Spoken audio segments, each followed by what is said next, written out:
Hey, what's up, everybody? Hey, soccer fans around the world. This is the one, the only Mark Spencer, back again for soccer review of the amazing 2010-11 season across Europe. Folks, it looks like Reading has officially lost to Swansea in the playoff fixture today. Actually, the final score was, take a look, 4-2 for Swansea. It was a pretty good match. According to ESPN.com, SoccerNet, this was a big game. Sinclair stars are swans or okay. Scott Sinclair struck a hat-trick as the Swansea's survived a second half fight back from Reading to clinch the promotion to the Premier League with a 4-2 victory and enthralling championship playoff final. Scott Sinclair's 25th and 26th goal of the season in a devastating 2-minute spell midway through the first half. Set. Swans on their way. The opener coming from a penalty shot before Stephen Dubley added a third. So, I mean, this is huge. I mean, I can't tell you the last time Swansea actually made the Premier League. It has to be a very, very long time ago. I think it was in 1992 is the last time Swansea was in the Premier League. So, according to history, that's a long time ago. If I count my years, that's about, 19 years ago. So, I mean, it's a long time for Swansea to have been in the Premier League. Pretty amazing stuff, folks. Pretty amazing stuff. Well, folks, it's been a long time since I've talked some footy, and actually this weekend, on yesterday, I actually watched the FIFA criticism of Sepp Blatter. He actually escaped the ethics committee. It looks like Ben Aman and Jack Warner have been suspended from FIFA. The real threat to Sepp Blatter was Ben Aman. It looks like some corruption did go down in the Caribbean, according to some sources that I've been reading and watched on TV yesterday on the BBC World. And I can honestly say this is not good for football. It's not good for FIFA, soccer around the world, that people love the game. You never like to hear this. I mean, FIFA, it brings so much good stuff to the world. And when you hear them in this type of corruption thing, it's never good. The IOC went through this same thing back in 2000 with the Sydney Olympics. I heard rumors of it, and I wouldn't be surprised it actually did happen. Lavish gifts, trips, ski resorts, you name it. I mean, these things happen. A big boatload of money in your bank account, that's what happened. That's corruption, folks. That's one thing you should actually learn. The game is not about greed. The game is about the love of the game. The fans love this game for a reason. They pay big money to go watch their favorite teams play, their favorite clubs, their favorite countries, and, they represent every nation around the world.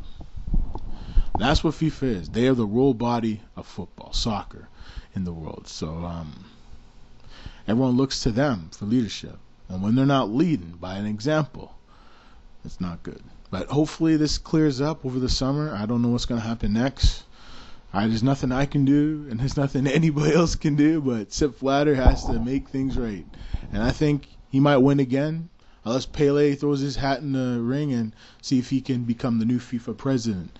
So I doubt that's going to happen, but I've seen a lot of crazy things in my life, so I wouldn't be surprised to see Pele maybe take a run at the FIFA presidency, but maybe he's too busy. And, even there was talk of Franz Beckenbauer, but he has no time for that. He owns Bayern Munich, so it's pretty tough as a chairman or a CEO of a company to run, one of the most important jobs in the world, so, and especially football, soccer, so pretty tough to do, folks, and it is what it is. What else? Well, the Champions League final was good, and I saw some of the highlights. It was a good game. 3-1 for Barcelona. Messi just showing that he's one of the best on the planet. I mean, Barcelona is probably the best team in the world. There's no doubt in my mind. But I hear rumors it looks like Guardiola is going to probably leave the team. He thinks that the pressure's starting to get to him family-wise. I understand that. And I don't know. I wouldn't be surprised if Guep left. But, it would be a devastating blow to that team. It would be devastating. I can see them making some moves this summer. There's talk that they might move Villa out, bring in Cesc Fabregas. There's Eric whatever, the Frenchman, Eric Abiel, or I forgot how to pronounce his name, but Eric. There's rumors that he might move on. It was tough to get him into the side this season.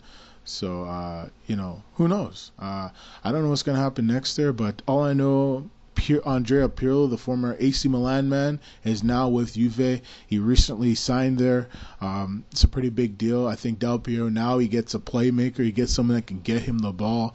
You have Milos Klajnic there too, and you have who's another guy? They have they got him from Liverpool. Oh my God, it's Albertini? No. I think it's Albertini. So, I mean, they have some really good talent on that team. So, you have Chiellini, you have Buffon. There's always been rumors of Buffon maybe going to Manchester City, but I don't think that's going to happen now. I hear Manchester City is interested in Kaká. They're interested in Cristiano Ronaldo. Even though Mancini laughed it off in an interview recently that he wouldn't take a run at Cristiano Ronaldo. I even heard another rumor that Manchester United have been having some serious thoughts of bringing back Cristiano Ronaldo. Well, that was the same thing in the wintertime when they said they're going to bring back David Beckham, and they didn't bring back David Beckham. It looks like Paul Scholes might call it a career this summer. He's had a phenomenal career. There's been so many great careers in Europe. So many great players have called it in recent years. So I wouldn't be surprised if Paul Scholes calls it a career. Ryan Giggs, another legend. He'll be back for another couple years, it looks like. I think he has 2 more years left on his contract. So, I mean, Sir Alex Ferguson still has some good guys that can get the job done. So, we'll see what happens. Any other news? Oh, yeah, Chelsea has let go of,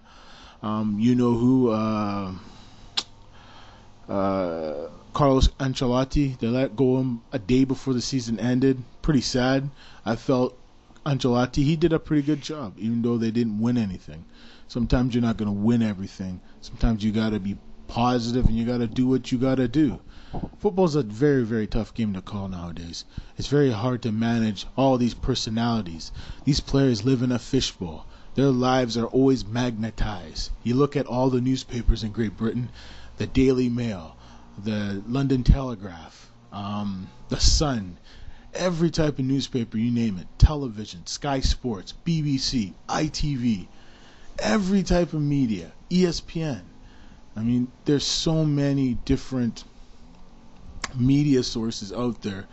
Your life is basically being projected around the world. If you cheat on your girlfriend, cheat on your wife, it's going to be zoomed across every network, every newspaper. It's so controversial. So it's a tough job to manage a team like Chelsea. It was even tougher to manage AC Milan, winning 2 trophies, numerous Scudettos, 2 Champions League trophies, 2003 and in 2007. So Ancelotti is one of the best in the world, Carlos. There's a rumor that Gus Hiddink might be the next manager of Chelsea, and there's another rumor it's going to be, I think, Benfica's manager. That could be the next manager of Chelsea. But I think it's going to be Gus. According to a rumor I saw online recently on Sky Sports and ESPN Soccer Net that it's a possibility Hiddink is going to be the next manager of Chelsea. And it would be a very positive move for this team, even though getting Fernando Torres from Liverpool was a big mistake as far as I'm concerned. He didn't live up to the hype. I don't know about Andy Carroll. He didn't really do anything for Liverpool. They paid ridiculous money for that guy. I don't think he really turned out to be anything in the end. So, I mean, I don't know who's going to be the big name that goes this summer. It's going to probably be Cesc Fabregas. There's talk Danielson wants out of Arsenal.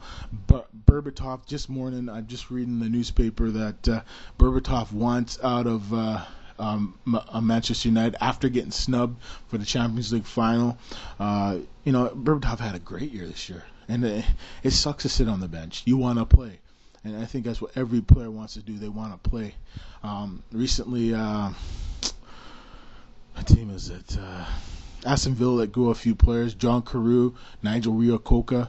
These guys are still good players. We're just going to see where their careers go from here. I think it was at Stoke City let them go. I think at Stoke City let these guys go, John Carew and Nigel Reo-Coker. So I don't really got much news right now, but thanks for watching, everyone. I hope you enjoyed the the Champions League final and the UEFA Champions League final last Saturday, and it was a great game. And I think all the fans around the world love this game like I love it. And it's always good to be able to talk some football with everybody, one of you around the world. I love this game, folks. Keep watching.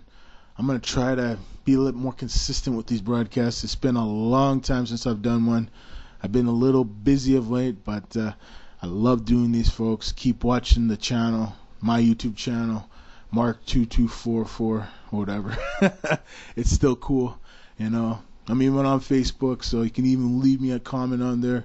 Look up Mark Spencer. So take care, everyone. Thanks for watching, and we'll see you in the future. Bye-bye.